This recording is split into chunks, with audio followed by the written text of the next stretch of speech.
В самом тихом и темном уголке маленького двора жила собака по имени Луна.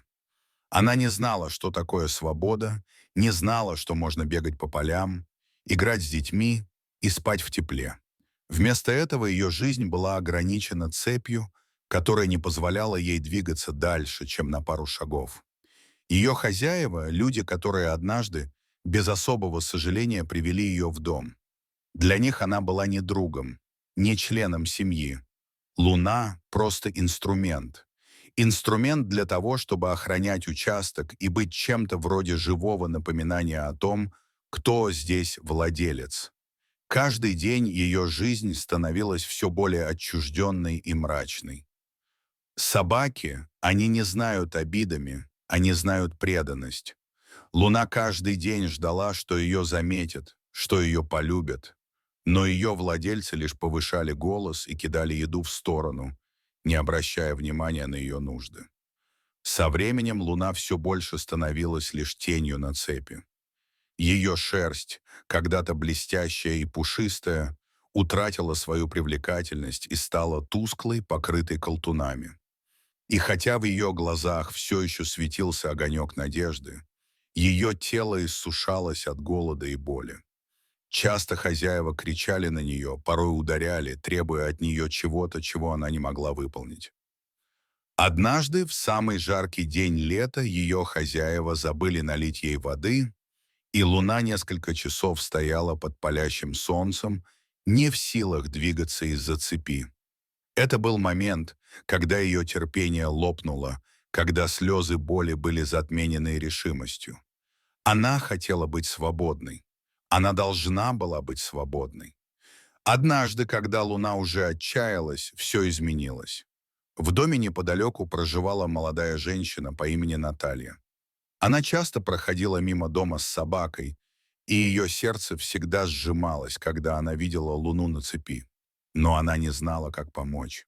Но однажды утром, после того, как Луна долго не слышала шагов хозяев и, казалось, почти потеряла сознание от жажды, Наталья не смогла пройти мимо.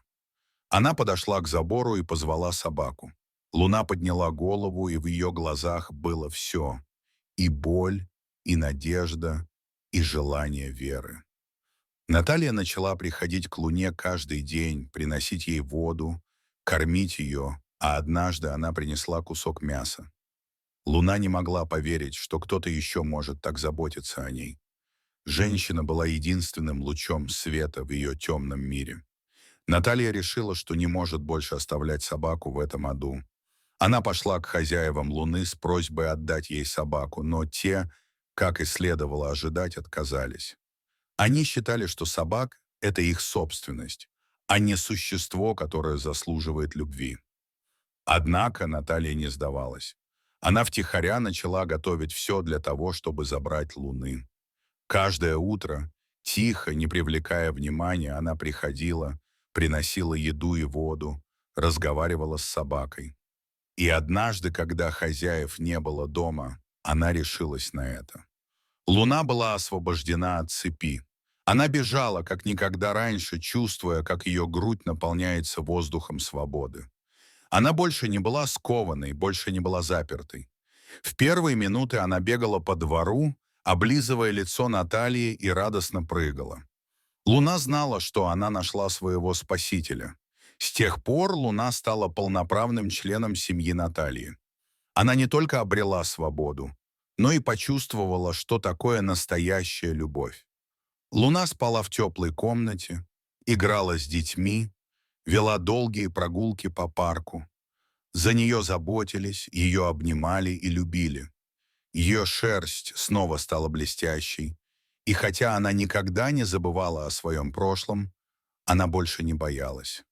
Она доверяла, она верила, и каждый день была благодарна за тот момент, когда в ее жизни появился человек, который увидел ее страдания и принял решение изменить ее судьбу. Сейчас Луна и Наталья неразлучны. И хотя боль прошлого иногда всплывает в памяти, настоящая жизнь полна радости, тепла и заботы. Дорогие зрители, подписывайтесь на канал, ставьте лайки, пишите комментарии. До новых встреч!